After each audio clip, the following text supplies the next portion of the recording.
Hello there, everyone, and welcome back to the GSL-English Podcast, a podcast designed to immerse you in the English language in a relaxed and natural way. My name is, of course, Gideon, and how are you doing? How has your week been? I hope you are well. I hope you have had a fantastic week. I hope it's been productive, if that's what you wanted, or I hope it's been relaxing, if that was your goal. But as you can see, I am finally back in London. Yes, after an amazing trip to the Dominican Republic, I finally made it back to London. So, as you know from last week's podcast, we were away. My wife's family currently live in the Dominican Republic, so we were visiting them, relaxing, going to the beach, and really just unwinding, which was brilliant. But, of course, my flight was delayed by, I think it ended up being around 5 days. So, finally back in England. But it's so frustrating when that happens because, we were scheduled to arrive back in London last Friday. So, a week ago yesterday.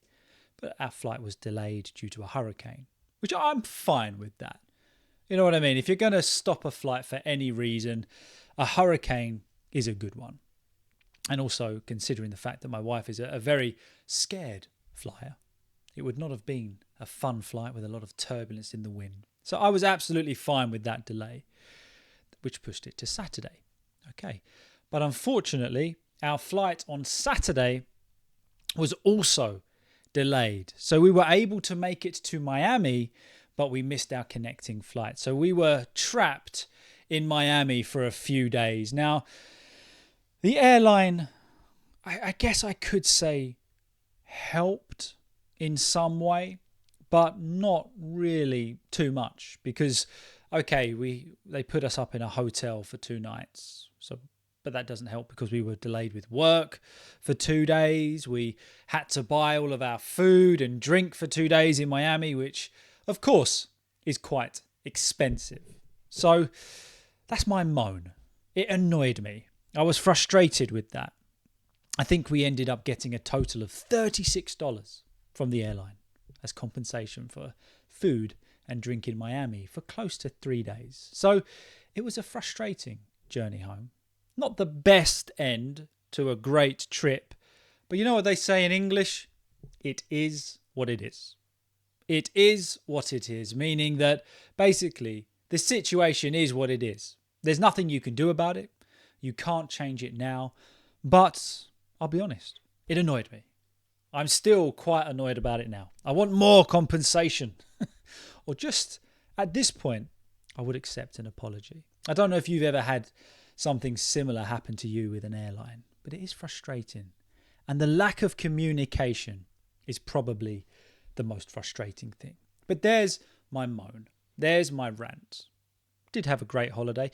You wouldn't be able to tell because I have no tan.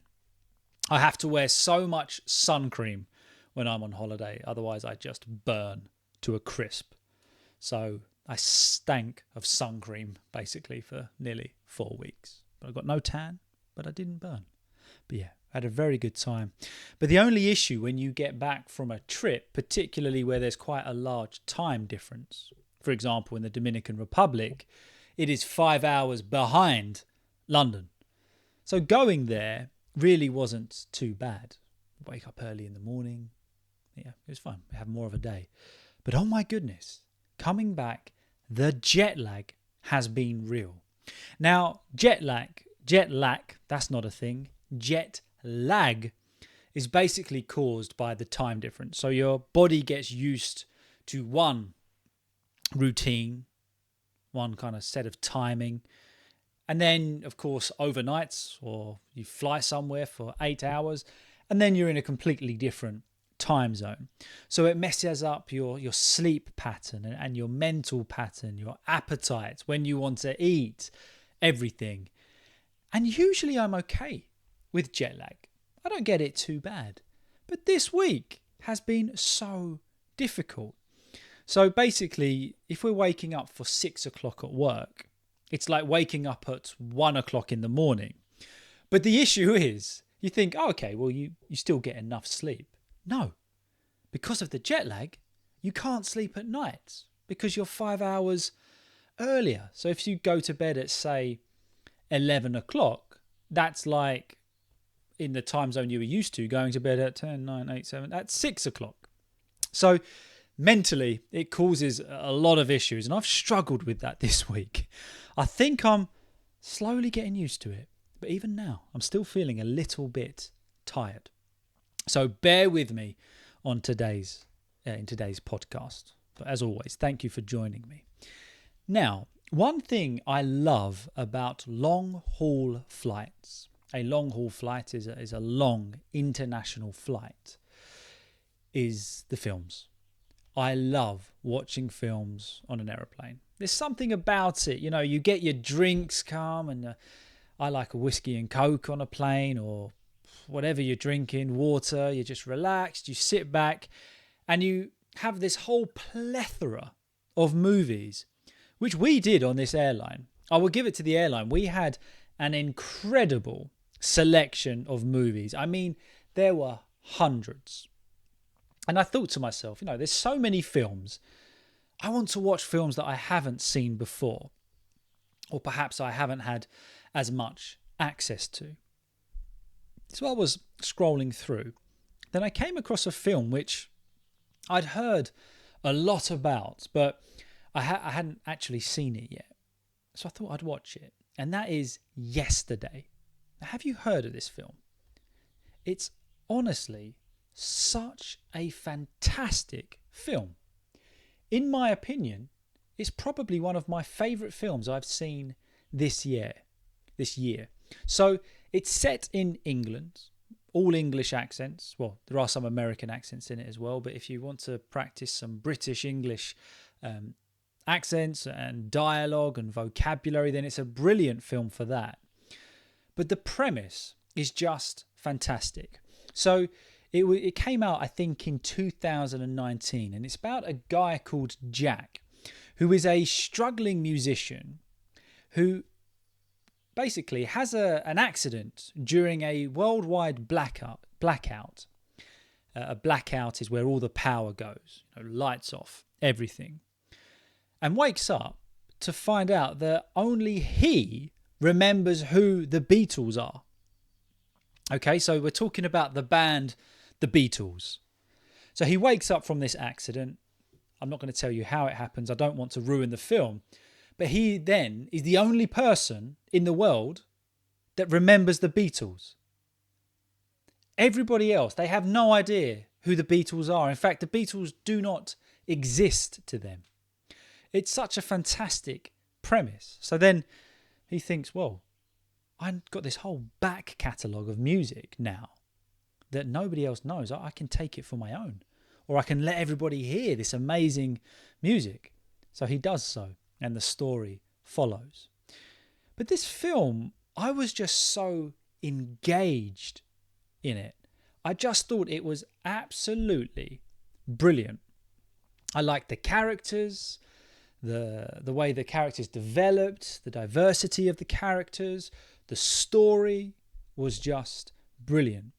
Now, just as a caveat, as a disclaimer, much to perhaps some of your dismay and disgust, I'm not actually the biggest Beatles fan. Okay, I do like the Beatles. I respect them, and of course, in England, they're national treasures. But personally, I'm not a huge Beatles fan. Like I didn't really grow up listening to the Beatles that much. I like the classics, like Come Together, Submarine, all of those kind of songs. I like all of that, but I wouldn't say I'm a huge Beatles fan, which is funny because when I was in America, so many people asked me, oh, do you like the Beatles? Do you love the Beatles? And to see the shock on their face when I say, give or take, I'm not too bothered. There's probably some of you listening right now that have just thought, well, I'm unsubscribing. I'm not saying that I don't like the Beatles, but I'm just not a huge fan by any means. I grew up on, Queen, the Rolling Stones, and often your taste in music is dependent on what you grow up with. isn't it? So I'm not the biggest fan of the Beatles, but this film was absolutely brilliant. So I highly recommend you watching it. If you get a chance, it's a great story, but also it's a great chance just to listen to some British English. There's some American English in there as well. Brilliant expressions are used. There's some great vocabulary. And it's just a really fun film. We call it, often in English, we call these type of movies or these films feel-good films. No, they just make you feel good. You come away feeling uplifted, feeling, a bit built up. Now, I did look it up on Rotten Tomatoes. I don't know if you use that website, but basically Rotten Tomatoes is where people can go and they can give their review of the film. So it'll get like a percentage between 0 and 100%. I don't often agree with these, particularly for this film, because it only got 63% on Rotten Tomatoes, which means basically 63% of people liked it. I think that's a bit harsh. I don't know why it got relatively low score like that, but ignore it. Sometimes, well, all the time actually, films are very subjective, aren't they? Meaning that we all have different views, different opinions on what we like. So if you look at the reviews, particularly on Rotten Tomatoes, and you think, oh, it doesn't look that good, please, for me, still watch it and let me know in the comments what you think, or send me an email and let me know your opinion of it. I would love to hear. Or let me know if you're going to watch it. I would love to hear about it. And it got me thinking, films are a superb way of learning a language. Sorry, if you're watching on YouTube and I seem to be getting distracted, there's just somebody opening my side gate for a delivery. So my wife will come and deal with that in a minute. So that's why I'm just a little bit distracted there. But if you're listening on Spotify, then you're thinking, what on earth are you doing? Or are you talking about? I don't care. Get back on topic, which I will. So film and TV is a brilliant way of learning English. And really, so many people say so. I know if you're learning other languages like Spanish or something, just listening, connecting the language with different characters, it's a superb way of learning a language. But there's right ways to do it and there's wrong ways to do it. So if you don't mind, I would like to give you 5 of my tips that will help you to learn English through film and TV. Okay? So just some suggestions that I would give you if you want to improve your English through film and TV but aren't too sure how to do so. Or maybe you're stuck in a little bit of a rut with it. So the first is this. Generally speaking, go with what you like. Okay? So watch films that you're going to be interested in, that you might enjoy. Like, don't watch a film that you're not going to like just because something online said this will help you with your English. No, please don't do that. Choose films that you want to watch, that you are interested in, and of course watch them in English. And when you do this, you are much more likely to connect with the film. If you are interested in it, if you like that film, you are much more likely to connect with it. And in turn, when you connect with the film, you will remember parts of it. You will remember vocabulary, expressions, and things like that. And also, the whole process becomes a lot more enjoyable. I think sometimes a lot of people sit down to watch a film with the purpose of learning English, which is great. But if you're just putting on any film, you won't stick with that. It makes it so much more difficult and so much more arduous. It makes it a bit of a painstaking task. But if you're choosing a film you like, even if you've not seen it before, you're much more likely to connect with it and remember what you are watching and the vocabulary, expressions, and everything that you want to take from it. So that would be my first suggestion. Enjoy it. Watch films and TV that you like. The second is this. It's okay to turn on subtitles. Okay? I just want to clarify that. There is nothing wrong with subtitles in a movie. And also, depending on your level, perhaps you need to listen in English and have subtitles in your own language. That is absolutely fine as long as you are still aware of what you are hearing. So don't just read and forget the audio.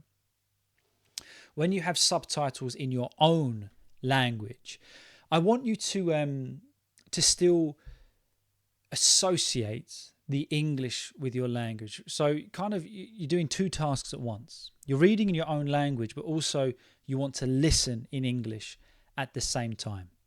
Don't switch off from the English.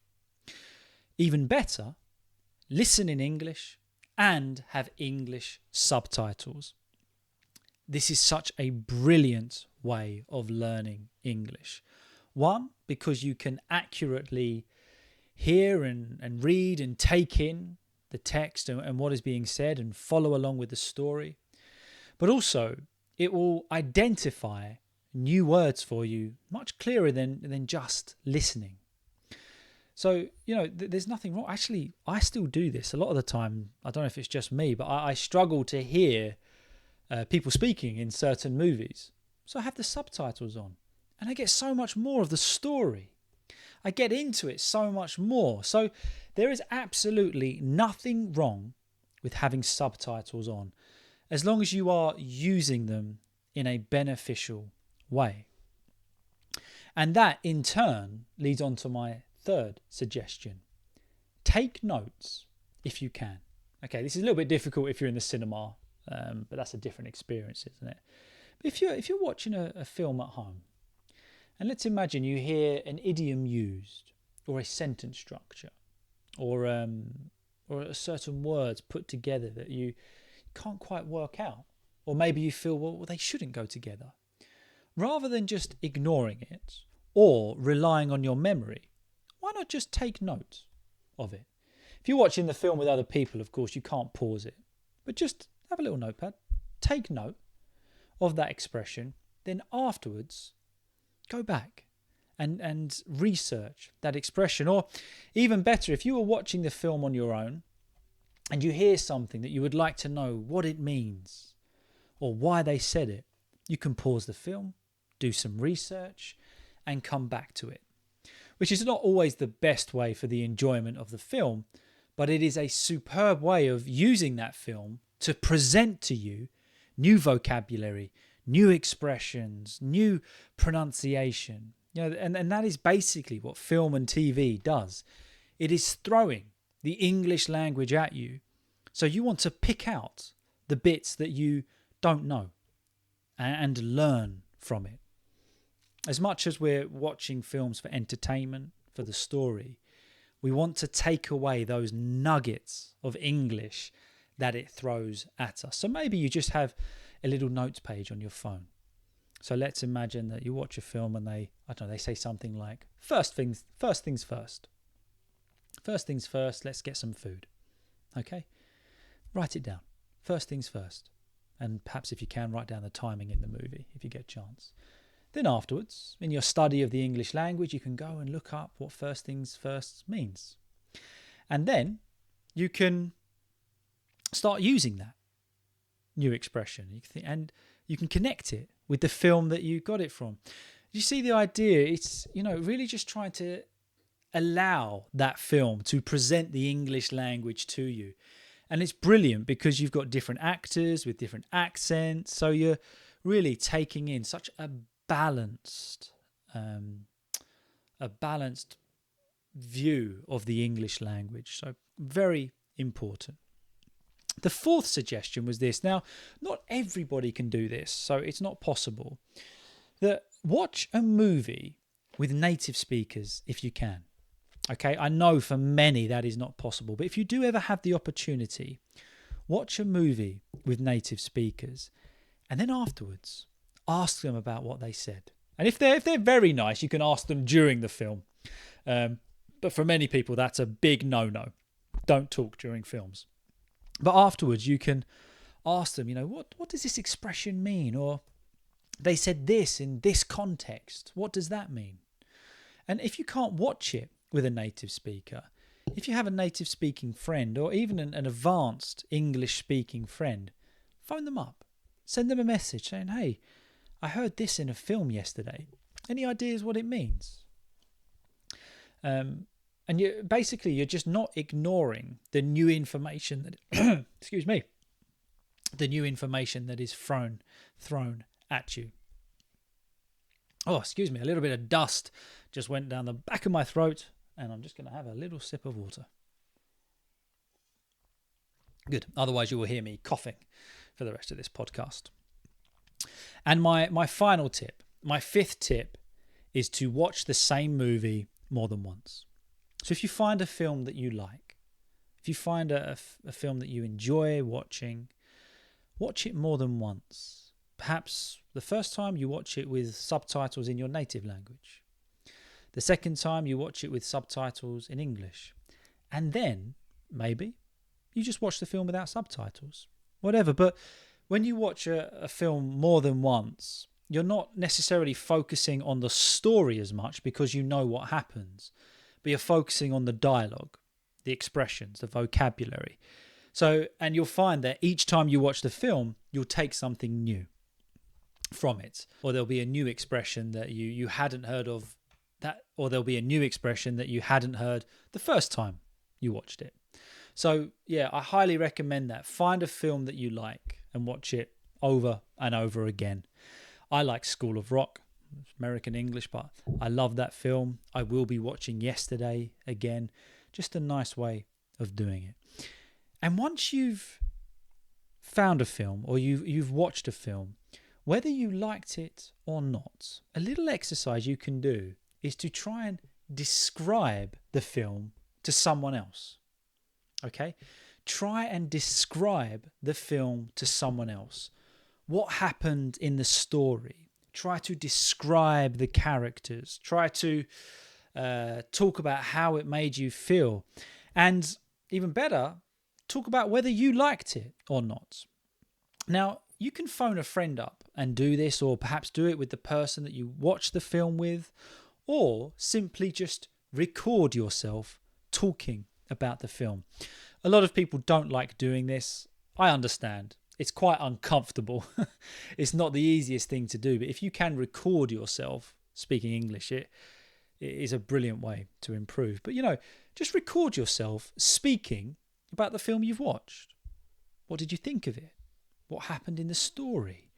And this way you're just creating a connection with that film or that TV series, whatever it is, and you're much more likely to remember what you watched and what you took from it. So there you go. There's a few suggestions from me on how to really get the most of film and TV when learning the English language. But at this point, I would love you to let me know in the comments, what is your favorite film of all time? Okay, let me know in the comments, or send me an email to GSL-English1@gmail.com. Let me know, what is your favorite film, or do you have any films you recommend for me to watch? So just to kind of finish off today, what I wanted to do is present to you some words, adjectives or expressions that were used to describe films. Okay, so I went through a few film reviews and I just picked out different words that we could use to describe a film. And you can use these in your film descriptions. Okay, so as we go through, try and think of films that you would describe using these particular words and expressions, and, try and use them over the next week. So the first one that I came across was captivating. Captivating. When something is captivating, it means that it has captured our attention. Have you ever seen a film like that where you just can't stop watching? It's absolutely captivating. It's like it has taken your mind captive. It's a brilliant way to describe films that you really enjoyed. Before you know it, the film is over. The story was captivating. It held your attention. Maybe visually, it captivated you. Maybe one of the characters captivated your heart and your emotions, whatever it is. But it's a great way to describe a film. Captivating. It takes our mind captive. Another word that came up was thrilling. Thrilling. If something is thrilling, we're on the edge of our seats watching it. It really keeps us engaged the whole time. We don't know what is going to happen. Perhaps we're a little bit scared throughout it, or we're the whole time thinking, how is it going to end? What is going to happen? Absolutely thrilling. Our blood was pumping. It got the adrenaline going. I love these type of movies. But on the flip side, we might describe a film as dull. Dull. Now, if we think of a painting with dull colours, it means, that the colours aren't vibrant. They're just a little bit bland. There's nothing to them. Well, isn't it true that sometimes a film can just be a little bit dull? There's no va-va-voom in the film. There's no energy. There's nothing that really captivates your attention. It's not thrilling in any way. It's just dull. And after an hour and a half, 2 hours, you think, well, that was a waste of time, or that was 2 hours of my life I'm never going to get back. Dull. Boring. Nothing really happens. Try and think of a film that you've watched recently that you would describe as dull. Now, here's a kind of a little sentence that I came across in one film review. It said that it had a good premise, but poorly executed. So let's take the first part of that, a good premise. That means that the idea was good. The storyline, the idea behind the movie was very good, but it was poorly executed, meaning that in the execution of the movie, putting it together, they missed the mark. It didn't quite match how good the premise was. And I saw a film like this recently. Oh, what was it called? Where the idea of the film was brilliant. I loved the idea. I loved the premise, but it really was poorly executed. It completely missed the mark. Oh, I'm trying to think. It was a sci-fi film. Oh, was it Red Moon? It was recently on Netflix. I can't remember. If it comes to me, I'll tell you. But yeah, the idea of the film was great, but it just didn't do anything for me. Okay, the next word that came up was tedious. So another negative adjective here, tedious. If something is tedious, it's boring. It goes on. There's been some films like that recently where you're watching them and you're looking at your watch thinking, oh my goodness, when will this end? The dialogue is boring. The film is boring. The story is boring. It's just absolutely tedious. Nothing really happens. And you come out and you just feel flat. Been some films like that I've watched recently, actually. Just found them absolutely tedious. The next adjective, heart-wrenching. Heart-wrenching. If something is heart-wrenching, it's like somebody grabs your heart and pulls it out. It absolutely touches your heart in an unbelievable way. And it really makes you sad and emotional, or not necessarily always sad, but it really touches your heart in an unbelievable way, and it creates and builds emotions in you. I watched a film that I would describe as heart-wrenching a few years back. It was called The Art of Racing in the Rain, and man, it got me. It really got me. It was how I would define heart-wrenching. If you've seen the film, you will know exactly why. And another word we could describe a film is baffling. Baffling. If something is baffling, it's utterly confusing. I felt this way. There was my mind has gone blank. I knew I should have written these down. It was a Christopher Nolan film. Usually I'm a big Christopher Nolan fan, but I can't remember the name of it. It wasn't Inception or Interstellar. I loved those films. But anyway, he did a film recently, and it left me feeling completely perplexed. I was utterly confused. I was baffled. It was baffling. If something is baffling, it's just really unbelievably confusing. So there you go. There's some words that you can use to describe films, and give that a try. Honestly, it's such a brilliant exercise. Watch a film and then try and describe it. Even if you just want to write down a little film review, just try and describe it back to yourself, to a friend, to a family member, whatever it is. But film and TV are brilliant ways of improving English. So I highly recommend that you include them in your English routine. And let's be honest, they're basically just pretty fun. It's a fun way of absorbing the English language. But there you go. There is my natter for this week. I hope you enjoyed it. If you have any ideas for future podcast episodes, please let me know. But thank you for joining me again. I really do appreciate it. If you are interested in private classes, please send me an email, GSL-English1@gmail.com, and I will give you all of the information. But as always, guys, remember, just enjoy it. Enjoy learning the English language, relax, have fun with it, and just keep on moving forward. But there you go. All right, guys, have a great week, and I will see you all soon. Bye-bye.